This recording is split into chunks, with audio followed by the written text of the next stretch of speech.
कहानी का नाम है गुमशुदा सच। मेरे पापा के एक बहुत करीबी दोस्त थे। उनका परिवार हमसे बहुत घुला मिला था। लेकिन किस्मत ने अजीब खेल खेला।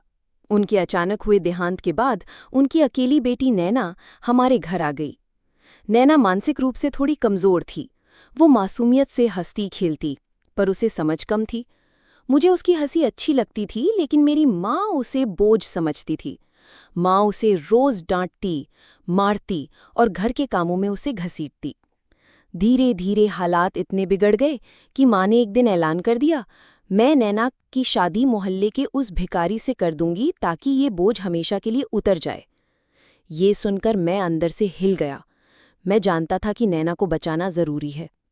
उसी रात मैंने एक बड़ा फैसला लिया। मैंने नैना से शादी कर ली। शुरुआती दिन बहुत मुश्किल थे। घर वालों ने ताने दिए, लोग हंसे, लेकिन मैं अपने फैसले पर अडिग था। नैना मेरी जिम्मेदारी थी और मैं उसे कभी धोखा नहीं दे सकता था। लेकिन एक दिन जब मैं ऑफिस से घर लौटा तो घर सुनसान था। नैना कहीं नहीं थी। मैंने हर जगह ढूंढा, थाने, अस्पताल, रिश्तेदार, यहाँ तक कि शहर से बाहर तक, लेकिन नैना जैसे हवा में गायब हो गई थी। दिन महीनों में बदले, महीने सालों में, पर नैना की कोई खबर न मिली। आखिरकार टूटे दिल से मैंने जिंदगी को आगे बढ़ाने का फैसला किया। परिवार के दबाव और अकेलेपन के चलते मैंने दूसरी शादी कर ली। मेरी नई पत्नी रश्मि बहुत समझदार और सुलझी हुई थी। मैंने सोचा अब जिंदगी पटरी पर आ जाएगी। लेकिन किस्मत को तो जैसे मुझसे खेल खेलना था। कुछ साल बाद अचानक कंपनी पर चोरी का बड़ा इल्जाम लगा। मुझे फंसाया गया और जेल भेज दिया गया। जेल में पहली ही रात जब मैं मुलाकात के लिए ले जाया गया तो वहां सामने जो शख्स कुर्सी पर बैठा था, उसे देखकर मेरी आंखें फटी रह गईं। वो कोई और नहीं बल्कि असिस्टेंट कमिश्नर थीं, नैना। मेरे होश उड़ गए। जिसे मैंने सालों पहले खो दिया था, जिसे लोग दिमाग से कमजोर कहते थे, वो आज असिस्टेंट कमिश्नर बन चुकी थी। लेकिन सवाल ये था कि नैना कहाँ थी इतने सालों से? कैसे वो इतनी बड़ी अफसर बनी? और सबसे बड़ा सवाल ये कि क्या उसी ने मुझे जेल भिजवाया है? मैंने कांपती आवाज में पूछा, नैना, तुम? उसकी आंखों में ठंडी चमक थी। हाँ, मैं। पर तुम्हें मुझे पहचानने का कोई हक नहीं। मेरे पैरों तले जमीन खिसक गई। आखिर ये कैसी कहानी थी? जिस लड़की को मैंने बचाया, जिसे मैंने अपनाया, आज वही मुझे सबसे बड़ा अपराधी क्यों मान रही है? क्या ये सच था कि नैना मेरे खिलाफ है, या इसके पीछे कोई और गहरा राज छिपा था? सच का खुलासा सिर्फ नैना कर सकती थी, लेकिन वो सच मेरी जिंदगी बदल देने वाला था। मेरे सामने नैना बैठी थी, साफ सुथरी खाकी वर्दी, कंधों पर सितारे, आंखों में तेज और चेहरे पर वही मासूमियत। पर अब उसके पीछे एक कठोर परछाई थी। मैं तो जैसे पत्थर हो गया था। नैना, तुम जिंदा हो? वो हल्की मुस्कान के साथ बोली। जिंदा नहीं, आज मैं वो हूं जो तुम सोच भी नहीं सकते। मेरी आंखों में सवाल थे, लेकिन नैना ने हाथ उठाकर रोक दिया। तुम्हें जवाब मिलेंगे, पर सही वक्त पर।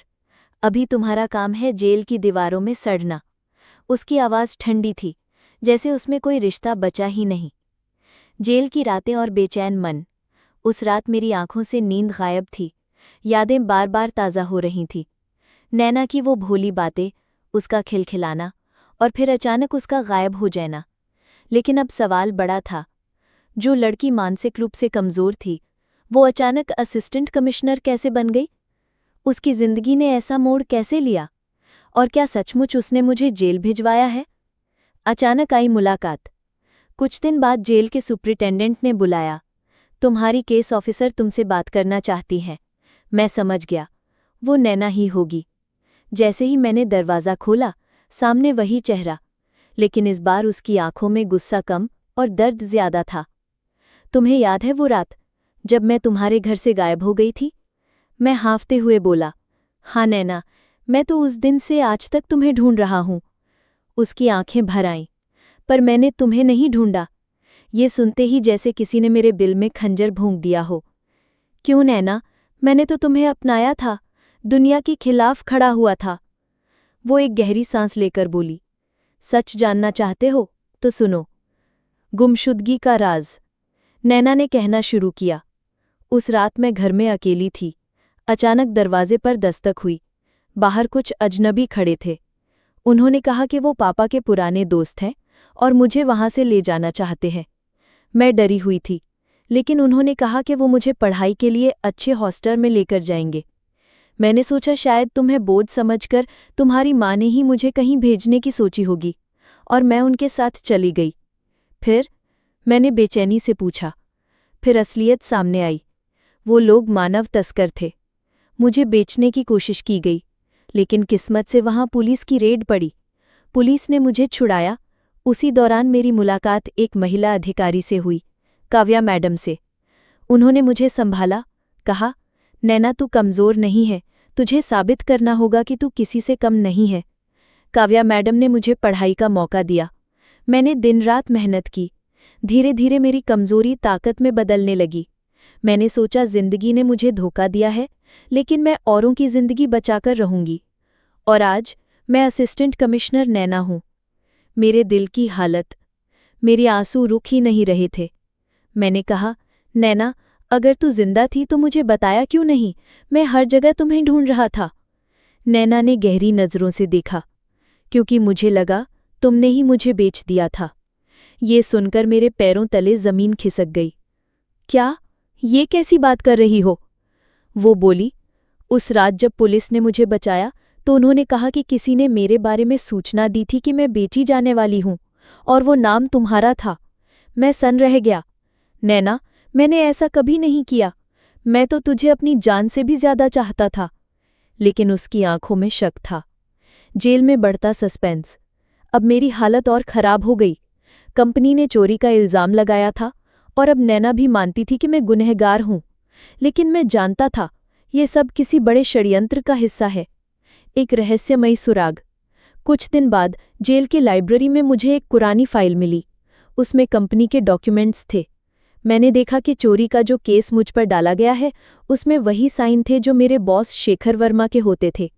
मैं समझ गया, ये सब शेखर की चाल है। लेकिन कैसे साबित करूं? नैना का बदला या मदद? उस रात जब नैना फिर मिलने आई तो मैंने कहा, नैना, अगर तुम सच में कानून की रक्षक हो तो मुझे एक मौका दो। ये केस मेरे खिलाफ रचा गया है। असली गुनहगार कोई और है। वो कुछ पल चुप रही, फिर बोली, अगर तुम सच कह रहे हो तो तुम्हें अपना बेगुनाह होना साबित करना होगा। मैं तुम्हें मौका दूंगी, लेकिन याद रखना, अगर तुम झूठे निकले तो ये जेल तुम्हारी कब्रगाह बन जाएगी। उसकी आंखों में चुनौती थी। नया मोड़। मैंने सिर झुका लिया। नैना, मैं झूठा नहीं हूं, और एक दिन मैं साबित करके दिखाऊंगा। वो हल्का सा मुस्कुराई। देखते हैं सच क्या है। और उस पल मुझे एहसास हुआ, मेरी जिंदगी का सबसे बड़ा संघर्ष अब शुरू हुआ है। क्या नैना सचमुच मुझ पर भरोसा करेगी? क्या मैं अपनी बेगुनाही साबित कर पाऊंगा? और सबसे बड़ा सवाल, उसके दिल में मेरे लिए अभी भी जगह है, या वो सच में मुझे अपना गुनहगार मानती है? जेल की ठंडी कोठरी में हर रात मेरे लिए सजा जैसी थी, पर अब एक उम्मीद जगी थी। नैना ने मुझे मौका देने का वादा किया था, मगर मेरे सामने दो बड़ी चुनौतियां थीं। अपनी बेगुनाही साबित करना, नैना के दिल से वो शक मिटाना कि मैंने ही उसे बेचने की कोशिश की थी। शेखर वर्मा का जाल। मेरे दिमाग में सिर्फ एक ही नाम गूंज रहा था, शेखर वर्मा, मेरा बॉस। वो हमेशा मुझे नीचे गिराने की कोशिश करता था। चोरी का जो केस मुझ पर डाला गया, उसकी फाइल मैंने देखी थी। उसमें कई गड़बड़ियां थीं, लेकिन जेल में रहते हुए मैं ज्यादा कुछ कर नहीं सकता था। मैंने नैना को सारी बातें बताईं। वो चुपचाप सुनती रही, फिर बोली, अगर तुम्हारी बातें सच हैं तो मुझे सबूत चाहिए। बिना सबूत के तुम्हें छोड़ना मेरे लिए नामुमकिन है। रहस्यमयी मुलाकात। एक रात जब मैं जेल की कोठरी में बैठा था, एक कैदी मेरे पास आया। उसका नाम था रफीक। वो कंपनी में गार्ड रह चुका था। उसने धीरे से कहा, भाई, तुम बेगुनाह हो। असली चोरी शेखर ने ही कराई थी। मैंने अपनी आंखों से देखा था कि उसने गोदाम से माल गायब करवाया था। मैंने चौंक कर पूछा, तो तुम गवाही क्यों नहीं देते? रफीक बोला, क्योंकि शेखर बहुत ताकतवर है, उसकी पहुंच नेताओं तक है। मैं गवाही दूंगा तो मेरी जान खतरे में पड़ जाएगी। लेकिन मैंने उसे समझाया, अगर तू सच बोल देगा तो सिर्फ मेरी नहीं, अपनी भी जिंदगी बच जाएगी। रफीक ने सोचने का वादा किया। नैना के मन का तूफान। कुछ दिनों बाद नैना ने फिर मुलाकात की। उसकी आंखों में इस बार कुछ नरमी थी। तुम्हारी बातें सच लग रही हैं, लेकिन मुझे अब तक एक सवाल कचोटता है। कौन सा सवाल? वो बोली। उस रात जब तुमने कहा कि तुमने मुझे ढूंढा तो मुझे क्यों नहीं मिला? पुलिस ने कहा था कि सूचना तुम्हारे नाम से आई थी। अगर वो झूठ था तो असल में मेरा गुनहगार कौन था? मेरे दिल में आग सी लग गई। नैना, ये सब किसी ने चालाकी से किया है। मुझ पर शक डालने के लिए मेरा नाम इस्तेमाल किया गया है, लेकिन मैं तेरा गुनहगार कभी नहीं हो सकता। उसकी आंखों में आंसू थे। शायद दिल का बोझ हल्का हो रहा था। बड़ा खुलासा। फिर वो दिन आया जब नैना ने खुद इस केस की तहकीकात शुरू की। उसने कंपनी के सारे रिकॉर्ड निकलवाए। जैसे उसने पुराने दस्तावेजों को खंगाला, उसे एक चौंकाने वाला सच मिला। शेखर वर्मा और मेरी माँ ने मिलकर साजिश रची थी। हाँ, मेरी अपनी माँ ने। नैना को बोझ समझकर उसने शेखर के साथ मिलकर उसे रास्ते से हटाने की योजना बनाई थी। शेखर ने ही तस्करों तक नैना की जानकारी पहुंचाई थी और पुलिस के सामने मेरा नाम डालकर मुझे गुनहगार बनाने की चाल चली थी। ये सुनकर मेरी आत्मा तक कांप गई। अपनी ही माँ, जिसने मुझे जन्म दिया, उसी ने मेरे जीवन को बर्बाद कर दिया। नैना का फैसला। जब नैना ने मुझे ये सच बताया तो मैं टूट गया।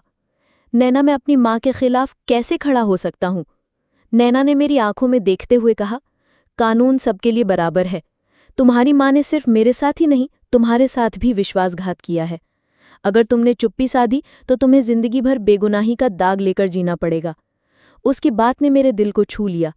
मैंने तय कर लिया, सच सबके सामने आएगा। अदालत का दिन। अदालत में केस चला। नैना खुद गवाही देने खड़ी हुई। उसने सारी सच्चाई बताई। कैसे उसे तस्करों के हवाले किया गया, कैसे पुलिस ने बचाया और कैसे शेखर वर्मा और मेरी माँ ने मिलकर ये साजिश रची। रफीक ने भी गवाही दी और सारे सबूत अदालत में रखे गए। आखिरकार सच सामने आया। शेखर वर्मा और मेरी माँ को दोषी ठहराया गया। मुझे बेगुनाह साबित कर रिहा कर दिया गया। जेल से बाहर आते ही मेरी माँ से आखिरी बार मुलाकात हुई। उसकी आंखों में पछतावा था। मैंने सोचा था नैना तेरे लिए बोझ है, इसलिए उसे हटाने की कोशिश की, लेकिन आज समझ आई कि असली बोझ तो मैं थी। मेरे पास शब्द नहीं थे। माँ की आंखों में आंसू थे, पर कानून ने उसे सजा दे दी थी। नया सवेरा। जेल से बाहर आकर मैंने सबसे पहले नैना को धन्यवाद कहा। वो मुस्कुराई। धन्यवाद मुझे नहीं, खुद को दो। अगर तुमने हार मान लेते तो शायद सच कभी सामने नहीं आता। मैंने उसकी आंखों में झांका। नैना, तू सिर्फ मेरी पत्नी नहीं, बल्कि मेरी जिंदगी की सबसे बड़ी ताकत है। क्या तुम मुझे एक और मौका देगी? नैना चुप रही।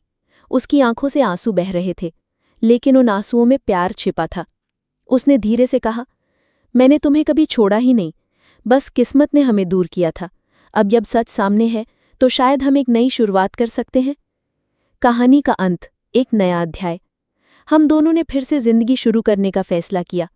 बीते हुए दर्द कभी मिट नहीं सकते, लेकिन हमने उनसे सीख ली। नैना अब भी अपनी ड्यूटी निभाती है और मैं उसके साथ खड़ा हूं। हम दोनों जानते हैं, जिंदगी ने हमें जितनी चोट दी उतनी ही ताकत भी दी, और सबसे बड़ी जीत ये थी कि आज हम सच के साथ थे। कहानी हमें सिखाती है कि हालात कितने भी बुरे क्यों ना हो, सच एक दिन सामने आ ही जाता है। रिश्तों की असली ताकत भरोसे में होती है। और सबसे बड़ा सबक, कभी भी किसी इंसान को कमज़ोर समझकर नज़रअंदाज मत करो।